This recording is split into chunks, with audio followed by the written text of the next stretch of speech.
শুভ সকাল আমার প্রিয় বন্ধুরা, তোমরা যে যেখানে আছো আশা করছি সবাই ভালো আছো ও সুস্থ আছো।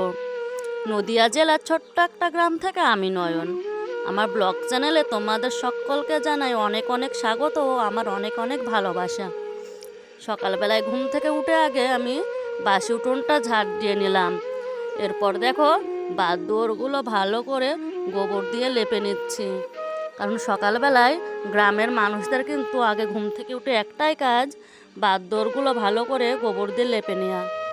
এরপর দেখো আমার ছেলেদের আজ স্কুল ছুটি, তাই ওদের ড্রেসগুলো আমি ভালো করে কেচে নেড়ে দিচ্ছি রোদে। আর এখন বাজে সকাল 8টা, আর আমি এখন বসে দেখো চা মুড়ে খাচ্ছি, কারণ আমার গলায় খুব ব্যথা হয়েছে। আদা দিয়ে চা খেলে ব্যথাটা সেরে যায়, তাই আমি চা মুড়িটা খেয়ে নিলাম। এরপর এলাম আমার কাকিমা শাশুড়িদের বাড়িতে সিম তুলতে।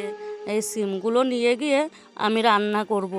আর ওদের গাছে কিন্তু প্রচুর সিম হয়েছে, বানটা কিন্তু ছোট, আর সিম আছে প্রচুর। সিম বাড়িতে নিয়ে এসে আমি রেখে দিয়ে দেখো এইদিকে খড়ি কুড়াচ্ছি। খড়িগুলো কুড়িয়ে নিয়ে এসে আমি রান্না বসাবো। আর একটা একটা করে কঞ্চিগুলো ভালো করে আমি টেনে টেনে এক জায়গায় রেখে দিচ্ছিলাম, তাহলে আনতে সুবিধা হবে।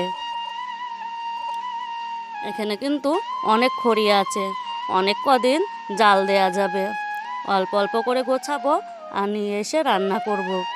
এই দেখো বন্ধুরা, বলতে বলতে আমি কিন্তু ভাতও বসিয়ে দিয়েছি। আর এখন যেহেতু ফাল্গুন মাস, হাওয়া হবে, আর উঠোনে রান্না করতে কিন্তু খুবই কষ্ট। তাতে আবার আমার কিন্তু উঠোনে উনুন নেই, ইট দিয়ে উনুন বানিয়ে কিন্তু আমি রান্না করি। আবার এই উনুন রান্নার পরে সরিয়ে দিই। আর প্রচুর ধোঁয়া হচ্ছিল, আর ধোঁয়াটা পুরো আমার চোখের দিকে আসছিল, চোখ খুব জ্বালা করছিল, জল বেরিয়ে যাচ্ছিল। এরপর আমি যে সিমগুলো নিয়ে আসলাম, সিমগুলোর পালং শাকগুলো কেটে নিচ্ছিলাম। আর উনুনটা দেখো বারবার নিভে যাচ্ছিল বলে আমি বারবার ফু দিয়ে উনুনটাকে ধরিয়ে দিচ্ছিলাম। সিম, আলু, বেগুন সব একসঙ্গে কেটে আমি ভালো করে ধুয়ে নেব, তারপর রান্না বসাবো। এদিকে বলতে বলতে কড়াইটা উনুনের ওপর দিয়ে তেলটা গরম হয়ে গিয়েছে। তারপরে আমি দিয়ে দিলাম অনেক কটা বড়ি। পালং শাকের তরকারির মধ্যে কিন্তু বড়ি ভাঙা দিলে খুবই খেতে ভালো লাগে। এরপর লবণ হলুদ দিয়ে ভালো করে নেড়ে চেড়ে অল্প একটু ঢেকে রেখে নামিয়ে নেব। আমার পালং শাক রান্না হয়ে গিয়েছে।